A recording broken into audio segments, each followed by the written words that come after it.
MRecktv. And then the other things that it constantly influenced me was, when you carry a name like that, I'm not understanding what it is when you're a kid, right?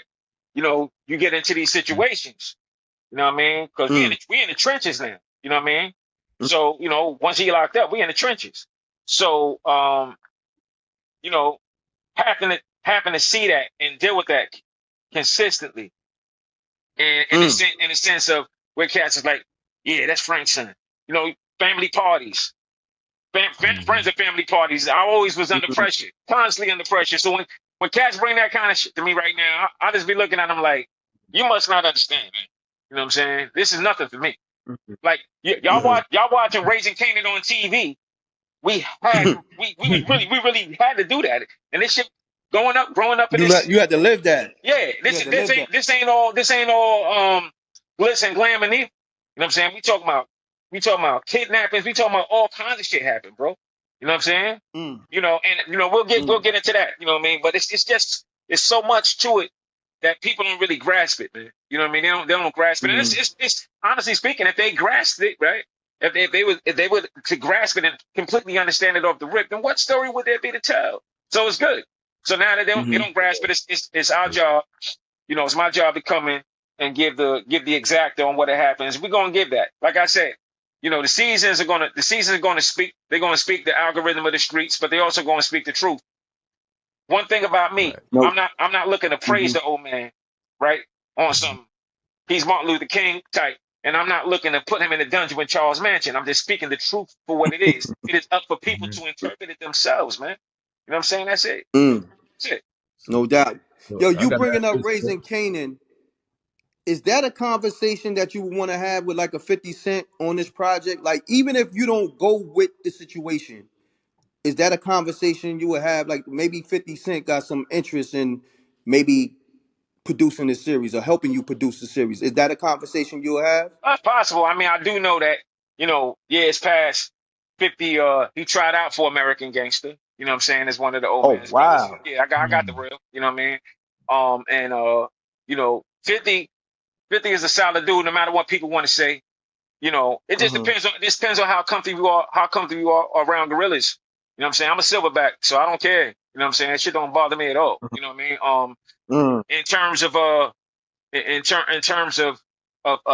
picking pieces from him, look, I know and I understand, Lord. Every cat, they want their own. Sometimes you see it in the way that they bring down others. They want their own credit.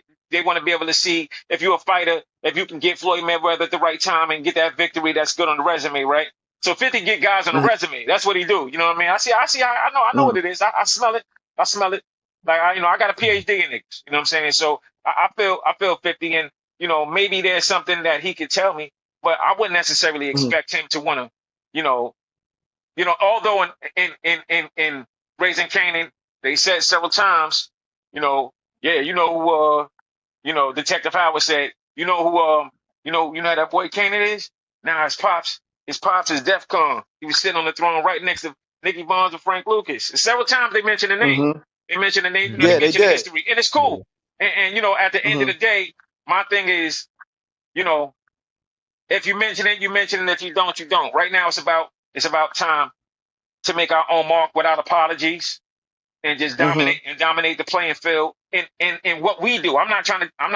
We just here to develop what we develop. And if you're getting somebody way, then I guess that's just the nature of the business. Shit, Cat's been getting in my way for years. So it is what it is.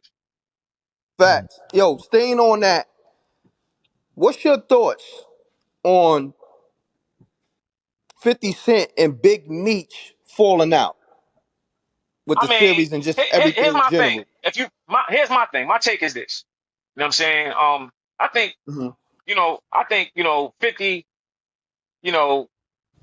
initially, obviously, for them to do business with these guys, he had some respect for them initially. People say Meech was out of pocket for doing the things that he did with Ross because him and 50 had it on the outs.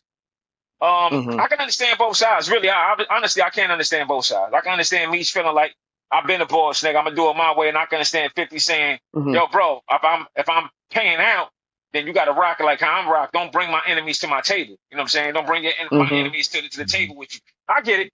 You know what I'm saying? some sense, underlying sense of loyalty.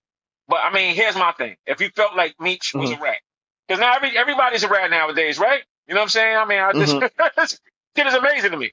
But if you felt like Meech was that kind of way, right? If you felt like Meech was a rat, then why you ain't say that shit before?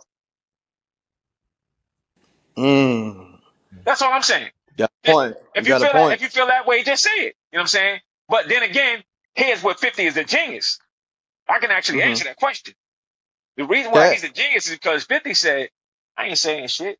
If the nigga happen to blow his cool, I'm gonna light his ass up. But until then, I'm gonna keep counting these ones.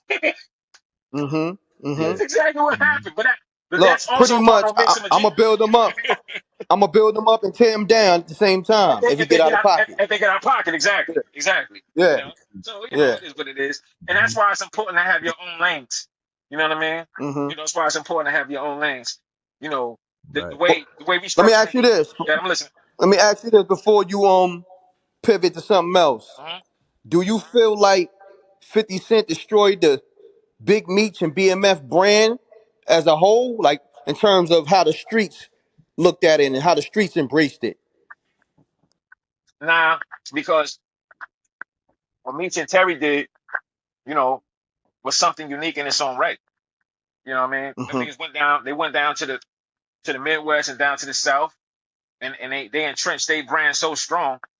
See, people don't realize not only was Meech and Terry geniuses in terms of the hustle, they was geniuses in terms of marketing. Look how I was going down to Atlanta, seeing as soon as I came out the airport, seeing the billboards all the way to the club.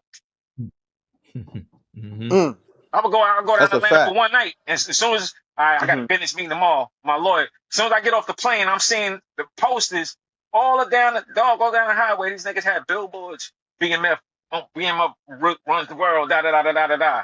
You know what I mean? And the club, they was really clicking out cases at $150,000, $200,000, and whatever they did with their money, they did it. But I can't tell you that there's a time where all the legends were true. There was a time when all the legends were true about them. Now, with that being said, you know what I mean?